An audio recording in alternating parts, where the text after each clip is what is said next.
एउटा पेप्सीको ढक्कनले के काम गर्न सकिने रहेछ।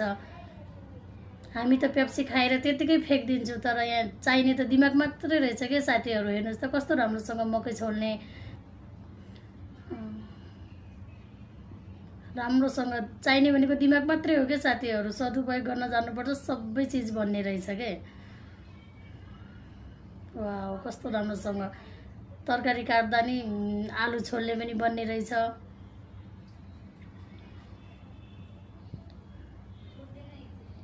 मोबाइल चार्जर ढक्कनबाट नि मोबाइल चार्जर लगाउने बनाए, कस्तो राम्रोसँग।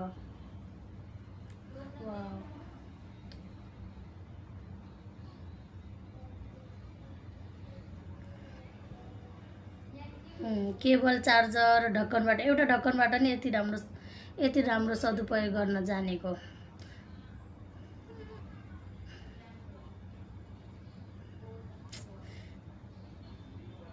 दिमाग भएपछि जे पनि गर्न सकिने रहेछ क्या साथीहरू। बुद्धिभन्दा बल ठुलो भन्छ नि, साँच्चीकै रहेछ। हेर्नुहोस्, चाहिने भनेको बुद्धि नै हो। वाह,